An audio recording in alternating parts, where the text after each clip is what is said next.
Hey everyone, this is Tim from Your 6 Studios. Today in this video I'm going to show you how to bypass the press the PlayStation button to use the controller.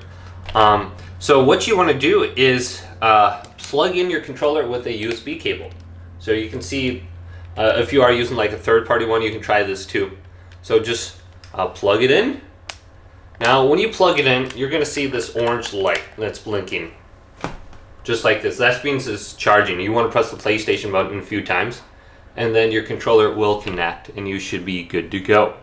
Now another thing that you could try is holding down the power button on the PlayStation and then completely turning it off, and then press the PlayStation button to turn it on, and that seems like it works.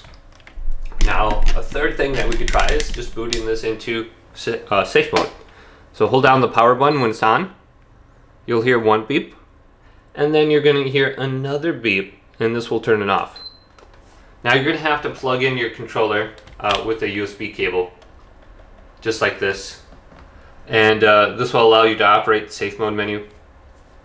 So let's go back over to my PlayStation 4. When this light stops blinking, I can just hold down the power button once again and it will launch me to the safe mode menu.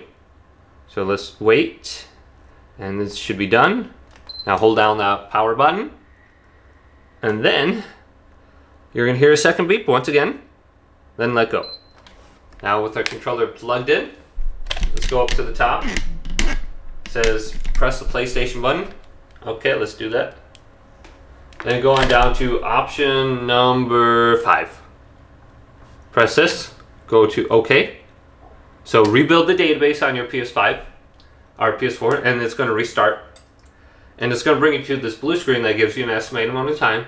How long it's going to take. It should only take like 2 or 3 minutes at most. If you have an SSD, only going to take like probably 10 seconds. So after this is done, it's going to boot you right into your user profile. It will bypass that screen, so you'll never see it. So very easy. And here's the blue screen. And this is good to do at least every couple months if you have any kind of corrupted data. If your PS4 is getting slow, rebuild the database. Now watch this. So it'll boot right into that screen, and I don't even have to do anything. So the best thing to do is probably just use a wire, and then you'll log in. So hopefully this video did indeed help you out. If it did, leave it a big thumbs up and subscribe to my channel down below for more tech videos coming up next on Your 6 Studios.